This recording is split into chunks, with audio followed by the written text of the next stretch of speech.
Good morning, students. This is Unit 3, Civics, lesson Human Rights.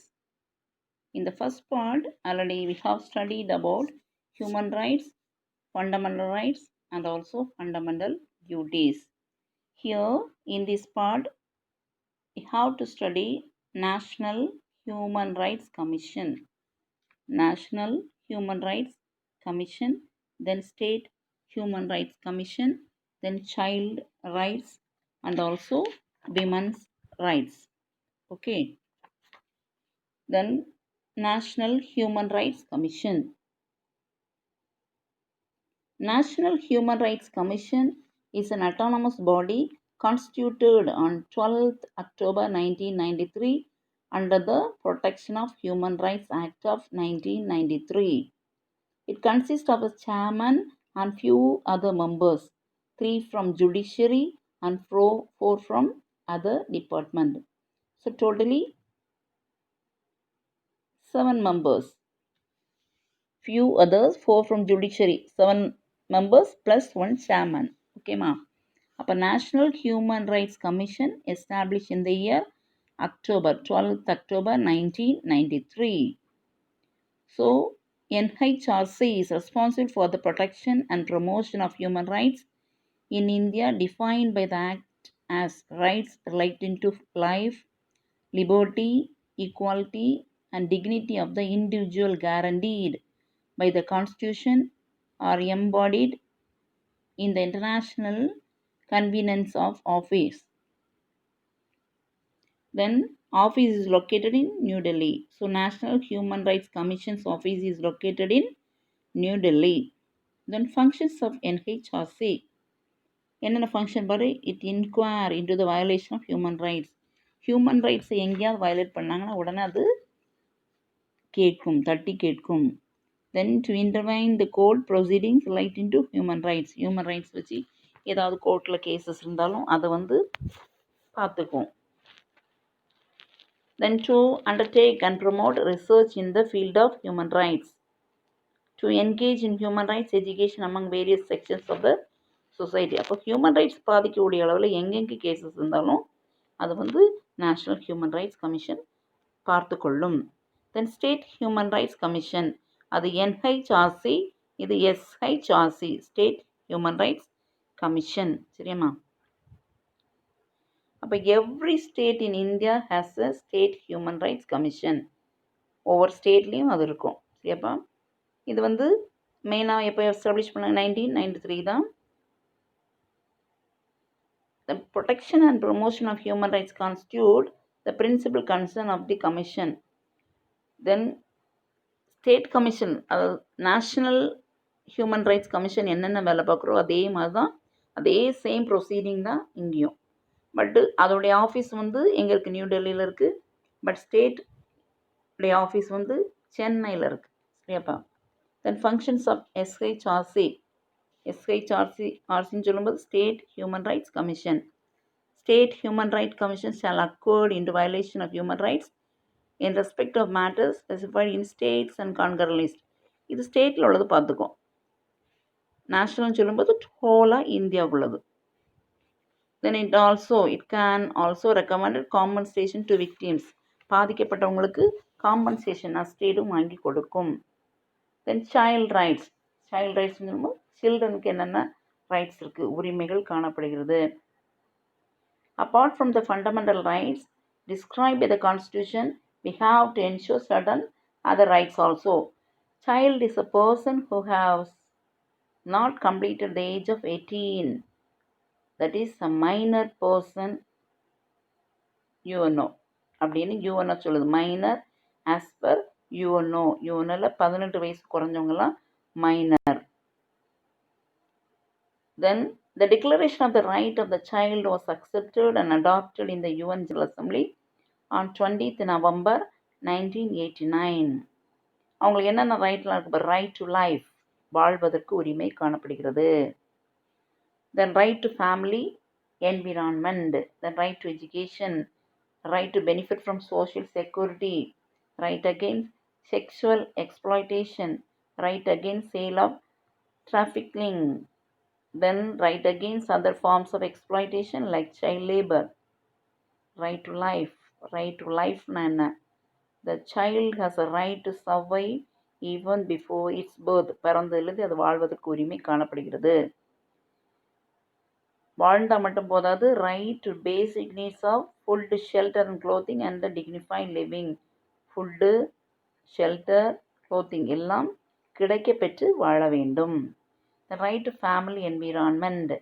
Then child has a right to live normal childhood in a family environment. பொதுவாக சைல்டுன்னு சொல்லும்போது நார்மலாக ஃபேமிலியில் இருந்து வளரும் இல்லையா. சில குழந்தைகள் கொஞ்சம் வித்தியாசமாக இருக்கும். அது வந்து ஆர்ஃபனில் இருக்கும். அனாதை பிள்ளைகள்னு சொல்லும்போது ஆர்ஃபனேஜில் இருக்கும். அங்கே கூட அவங்களுக்கு வாழ்வதற்கு உரிமை காணப்படுகிறது. In some children adopted children இருப்பாங்க. அடாப்டட்னா தத்தெடுத்து வளர்க்க பிள்ளைகளாக இருப்பாங்க.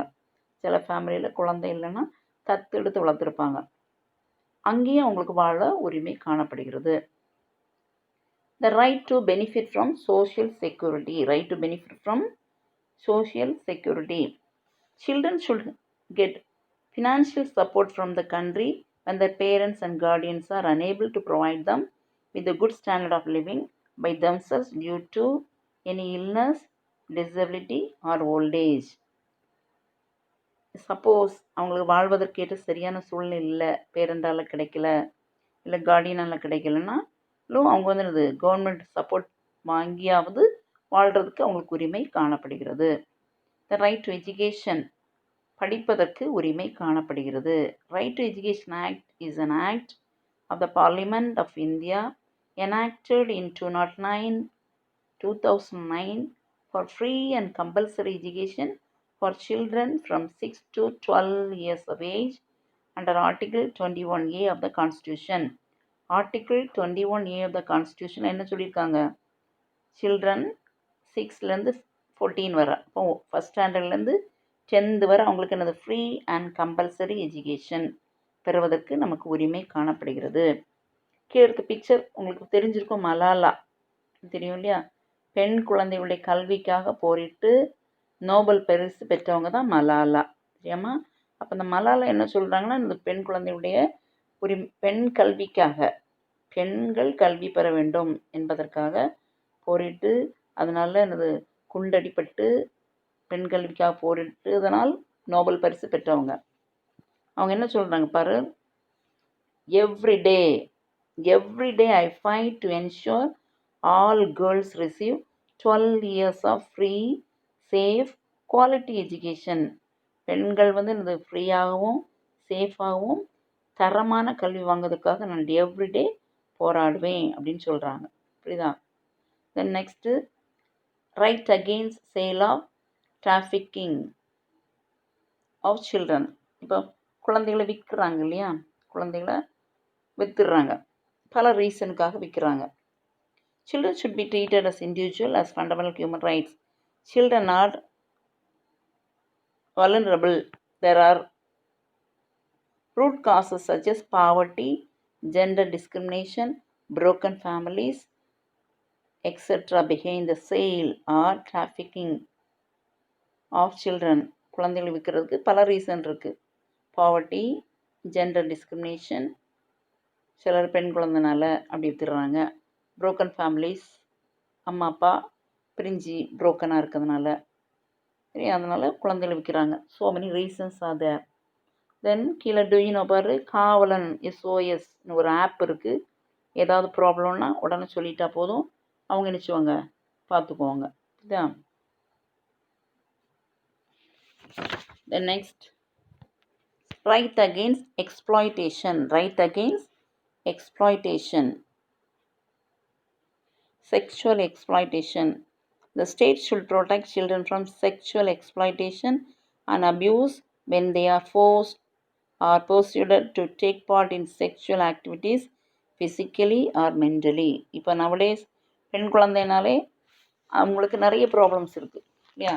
செக்ஷுவல் லெவலில் நிறைய ப்ராப்ளம்ஸ். அதுக்கு எதிராக கவர்மெண்ட்டே என்னது சில சட்டங்கள் வைத்திருக்கிறாங்க. அனௌன்ஸ் பண்ணிட்ட போதும், சொல்லிட்ட போதும் அவங்களே பாதுகாத்து கொள்வார்கள். POCSO act, protection of children from sexual offences act. The Protection of Children from Sexual Offences Act 2012 regards the best interest of the child as being a paramount importance at every stage. இப்போ ஆட்டோமேட்டிக்காக நம்ம என்ன செய்யணும், கவர்மெண்ட்டில் பாதிக்கப்பட்ட குழந்தைகள் கவர்மெண்ட்டில் சொல்லிட்டாலே போதும், என்ன ஆயிரும், கவர்மெண்ட் வந்து சிவியர் பனிஷ்மெண்ட்ஸ் அவங்களுக்கு கொடுப்பாங்க. புரியுதா? பாதிக்கப்பட்ட குழந்தைகள் அவங்க வந்து மென்டலியாவோ ஃபிசிக்கலியாவோ பாதிக்கப்பட்டால், செக்ஷுவல் லெவலில் பாதிக்கப்பட்டால் கம்ப்ளைண்ட் பண்ணிவிட்டு அவங்களுக்கு வந்து என்னது, சிவியர் பனிஷ்மெண்ட் உண்டு. அதுதான் இந்த போக்சோ ஆக்ட். தென் அதோடு மட்டும்லாம் கீழே ஒன்றுக்கு பாரு, 1098 child line in India's first 24 hours free emergency phone service for children in need of assistance. ஏதாவது தேவைப்பட்டால், குழந்தைகளுக்கு தேவைப்பட்டுச்சு, இக்கட்டான சூழ்நிலையில் மாட்டிட்டாங்க அப்படின்னா, தேவைப்பட்டுச்சுன்னா உடனே இந்த நம்பருக்கு ஃபோன் பண்ணிட்டா போதும், 1098. சரியாம்மா? Child labour, child marriage and child affected by any abuse. அப்போ சைல்ட் லேபர் குழந்தை தொழிலாளியாக வச்சுருந்தாலோ, இல்லை குழந்தை திருமணம் நடத்தப்பட்டாலோ, இல்லை சில்ட்ரன் ஏதாவது அப்யூஸ் இல்லை பாதிக்கப்பட்டாலோ உடனே கம்ப்ளைண்ட் பண்ணிட்ட போதும் அவங்களுக்கு பாதுகாப்பு கொடுக்கப்படுகிறது. Then right against other forms of exploitation like child labor. Children are often employed in several industries. நிறைய இண்டஸ்ட்ரீஸில் சில்ட்ரனை யூஸ் பண்ணுறாங்க, சின்ன பிள்ளைகளை. These children are deprived of their childhood health and education. அதனால் அவங்களுடைய சைல்டுஹுட் பாதிக்கப்படுகிறது, ஹெல்த் பாதிக்கப்படுகிறது, அண்ட் ஆல்சோ எஜுகேஷன் பாதிக்கப்படுகிறது. This will lead to a life of poverty and want. தங்களுடைய குடும்ப சூழ்நிலைக்கு வறுமையின் காரணமாக குழந்தைகளை வேலைக்கு அமர்த்துறாங்க. These children are made to work in glass factories, match factory, lock making factories, the rag picking, then carpet making industries, bead rolling, mining, stone quarrying, அதாவது இந்த கல் உடைப்பாங்களா அந்த தொழிற்சாலை, தென் பிரிக் கிளீன்ஸ், அதாவது செங்கல் சூளையில், ப்ளஸ் டீ கார்டன், டீ எடுக்கக்கூடிய தொழிற்சாலைகளில், அதாவது தேயிலை பறிக்கும் தொழிற்சாலை, அந்த பறிப்பாங்களே எல்லாம் பறிப்பாங்களா அந்த கார்டனில், இப்படி நிறைய இதுக்கு வந்து சைல்டை வந்து யூஸ் பண்ணுறாங்க. அப்போ அதனால் அந்த பிள்ளையுடைய எனது சைல்டுஹுட் பாதிக்கப்படுகிறது, ஹெல்த் பாதிக்கப்படுகிறது, அண்ட் ஆல்சோ எஜுகேஷன் பாதிக்கப்படுகிறது. அப்போ இதெல்லாம் நம்ம வந்து கம்ப்ளைண்ட் பண்ணால் அதை உடனே இந்த கவர்மெண்ட் அதுக்கு சரியான ஸ்டெப்ஸ் எடுத்து யார் அதை ஃபாலோ பண்ணுறாங்களோ அவங்களுக்கு பனிஷ் பண்ணப்படுவாங்க. சரியாம்மா? தென் சைல்ட் ரைட்ஸ் இந்த இந்தியன் கான்ஸ்டியூஷன் சில்ட்ரனுக்கு என்னென்ன ரைட்ஸ்லாம் இருக்குது. Article 21, no child below the age of 14 must be employed in hazardous employment. அது ஆபத்தான தொழில்களில் 14 வயதுக்குட்பட்ட குழந்தைகளை வேலைக்கு அமர்த்தக்கூடாது அப்படின்னு ஆர்டிகிள் 24 சொல்லுது. அடுத்த article 45, free and compulsory education for all children until they attain the age of 14. 14 வயதுக்குட்பட்ட எல்லா குழந்தைகளும் என்ன கொடுக்கணும், கண்டிப்பாக எஜுகேஷன் கொடுக்க வேண்டும். அடுத்தது விமன் ரைட்ஸ். இதெல்லாம் சைல்டுக்கு என்ன ரைட் பார்த்துட்டோம். அடுத்து பெண்களுக்கு என்னென்ன ரைட்ஸ் எல்லாம் இருக்குது. The National Commission for Women, NCW, is constituted in India to revive the constitution and legal safeguard for women. விமனையும் பாதுகாத்துக் கொள்கிறது. Recommends remedial measures and advises the government on all matters of policy affecting the welfare and development of women in the country. அதுக்காகவும் நம் அரசியலமைப்பில் சில சட்டங்கள் காணப்படுகின்றன. இப்போ modern இந்தியாவில் women have held high offices, பெரிய பெரிய போஸ்ட்லலாம் பெண்கள் இருக்கிறாங்க. பிரசிடெண்ட்டாக இருந்திருக்காங்க, prime minister, speaker of the Lok Sabha, leader of the opposition, union minister, chief ministers and governors. இப்போ பெரிய பெரிய போஸ்ட்லலாம் விமன் இருந்திருக்காங்க. சரியாம்மா? அடுத்தது இன் Tamil Nadu ancestral property rights were given to women through Hindu Succession Act. அதாவது நம்ம மூதாதையருடைய சொத்தில் கூட பங்கு பெற பெண்களுக்கு உரிமை உண்டு அப்படின்னு எந்த லா சொல்லுது? 1989 போட்ட லா, Hindu Succession Act. Then central government amended the Hindu Succession Act in 2005 By this act, women are not given equal shares.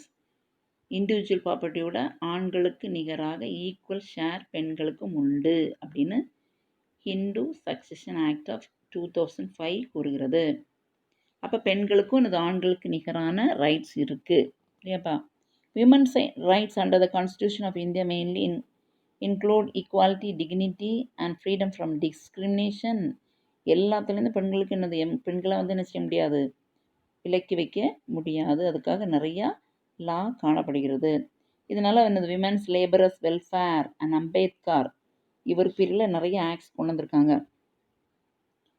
என்ன பாரு, mines maternity benefit act, women's labour welfare fund, women and child labour protection act, maternity benefit for women labour and restoration of ban on employment of women on underground work in coal mines. நிறைய acts விமனுடைய நலனுக்காக, விமனுடைய முன்னேற்றத்துக்காக நிறைய சட்டங்கள் காணப்படுகிறது. அடுத்து reservation, எங்கெல்லாம் post reserve பண்ணுறாங்க. The state of Tamil Nadu provides 69% of reservation to the scheduled caste people. Scheduled caste peopleனா SC people, கொஞ்சம் சமுதாயத்தில் பின்தங்கிய நிலையில் உள்ளவங்க சரியாமா. Reservation to the scheduled caste, scheduled tribes, most backward and denotified communities and backward classes, இவங்களுக்காக சில seats reserve பண்ணி வச்சுருக்காங்க. பேக்வேர்ட் கிளாஸஸ், முஸ்லீம் ஆர்கானிக் செப்பரேட் ரிசர்வேஷன். கீழே அந்த டேப்லெட் காலம் மாதிரி எவ்வளோ சீட்ஸ் ரிசர்வ் பண்ணி வச்சுருக்காங்க. போஸ்ட்னான்னு சொன்னால் எல்லாத்துலேயுமே அவங்களுக்கு ரிசர்வேஷன்ஸ் தான். Under each reserve category and in general category 30% of reserve for women. இதில் 30% எனது பெண்களுக்கு seats reserved and 4% is reserve for differently able persons. வித்தியாசமான, அதாவது மாற்றுத்திறனாளிகள் இல்லை கொஞ்சம் குறை உள்ளவர்களுக்காக. Then special reservation to Arunthathiyar. அருந்ததினா தேர்ட் ஜெண்டர். இப்போ மேல் ஒரு ஜெண்டர், ஃபீமேல் இன்னொரு ஜெண்டர், தென் தேர்ட் ஜெண்டர். புரியுதாப்பா? Has been granted by preferentials allotment. So அவங்களுக்கும் சில சீட்ஸ் அலாட் பண்ணி வச்சுருக்காங்க. இது இந்த seats reserve for schedule caste for person studied in Tamil medium. Tamil மீடியத்திலே படிச்சுட்டு வந்தால் 20% சீட்ஸ் அவங்களுக்கு இருக்குது. The right to information act, கவர்மெண்ட்லேருந்து நம்ம என்ன இன்ஃபர்மேஷன் வேணாலும் கேட்குறதுக்கு நமக்கு உரிமை இருக்குது. So this act was enacted in October 2005. அப்படி அந்த ஆக்ட் எப்போ கொண்டு வந்தாங்க? 2005 கொண்டு வந்தாங்க. இப்போ the common man can demand any government organisation to provide information. எந்த கவர்மெண்ட் ஆர்கனைசேஷன்லேருந்தும் நம்ம எந்த இன்ஃபர்மேஷனாலும் வாங்குறதுக்கு நமக்கு உரிமை இருக்குது. The information must be provided within 30 days. நம்ம கேட்டு 30 நாளைக்குள்ளே அவங்க என்ன செய்யணும்? தந்திருக்கணும். If not, fee will be collected as penalty from the concerned official. Suppose அவங்க தரல, நம்ம கேட்ட இன்ஃபர்மேஷன் அவங்க தரல அப்படின்னு சொன்னால் அவங்கள்ட்ட இந்த ஃபீ கலெக்ட் பண்ணி பெனால்ட்டினா இப்போ ஃபீஸ் கட்ட மறுத்தா நமக்கு அதுக்கு என்ன போடுவோம்? பெனால்ட்டி போடுவோம் இல்லைப்பா. ஃபீஸ் 30 நாளைக்குள்ளே கட்டணும்னு சொல்லியிருப்பாங்க. கட்டலைன்னு சொன்னால் அதுக்கு ஒரு பெனால்ட்டி போடுவாங்க. அது தர கூட அவங்களுக்கு என்னது உண்டு? நம்ம கேட்க கூட பெனால்ட்டி தாங்கன்னு கேட்க கூட நமக்கு பவர் உண்டு, அதிகாரம் உண்டு.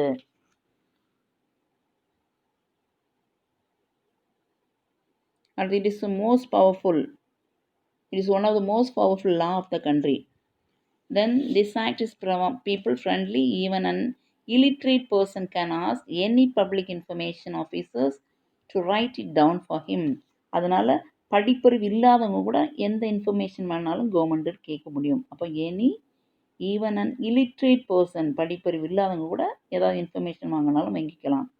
All government agencies like municipal corporations, government departments, government schools, road authorities etcetera யார்கிட்ட வேணாலும் நமக்கு என்ன இன்ஃபர்மேஷன் வேணாலும் வாங்கிக்கலாம்.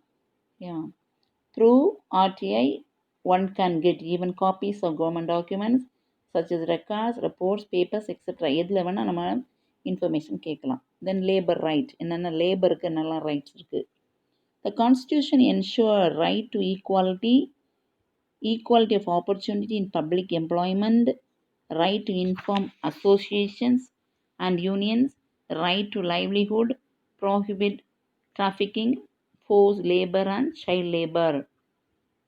அப்போ லேபருக்காகவும் தொழிலாளருக்காகவும் சில முக்கியமான உரிமைகள் காணப்படுகிறது. இதெல்லாமே எனது article 39D ensure equal wages to male and also female workers for equal work. ஒரே மாதிரி வேலை மேலும் ஃபீமேலும் செய்தால் ரெண்டுக்கும் ஈக்குவல் வேஜஸ் சம்பளம் கொடுக்கணும் அப்படின்னு கூட எனது ஆர்டிகிள் 39Dயில் கூறப்பட்டிருக்கிறது. சரியாப்பா? இதெல்லாம் லேபருக்குள்ள rights, தொழிலாளிகளுக்குள்ள rights.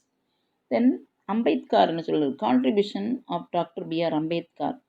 Ambedkar contribution to labourers, reduction in factory working ஹவர்ஸை குறைக்கணும். நிறைய நேரம் ஒர்க் பண்ணாமல் ஒர்க்கிங் ஹவர்ஸை ஒரு லிமிட்டாக வச்சுக்கணும். Then compulsory recognition of trade union, then employment exchange in India, employees state insurance, then minimum wages for labourers. இந்த வேலை செய்தால் புரியுமா இந்த அளவு சம்பளம் இருக்கணும் அப்படி minimum wages. Then coal and mica mines provident fund, வேலை செய்கிறவங்களுக்கு ப்ராவிடென்ட் ஃபண்டு இருக்க மாதிரி இருக்கணும் அப்படின்னு நிறைய ஒர்க்கர்ஸ்காண்டியும் நிறைய என்னது லா காணப்படுகிறது. புரியுதா? தென் ஒரு ரீகேப் போட்டிருக்கு திருப்பி ஒன்ஸ் அகெயின் ஒரு ரீகேப் நம்ம படித்ததெல்லாம் திருப்பி ஒரு recap. Discrimination is a partial treatment of people. Then you know definitions of human rights. History of human rights is a root cause for the aftermath of Second World War. Then Universal Declaration of Human Rights, UDHS, HR. Indian Constitution assures 6 fundamental rights and 11 fundamental duties. Then formation of National and State Human Rights Commission. Then child rights, human rights and right to information act and also labor laws. Yeah. Then once again go through the lesson. At the back some one word answer question is there. You have to fill that. Try to fill that. Okay ma? And teacher பரவ வேணா அனுப்புவேன் mark பண்ணிக்க பார்த்து. ஓகேப்பா? தேங்க்யூம்மா.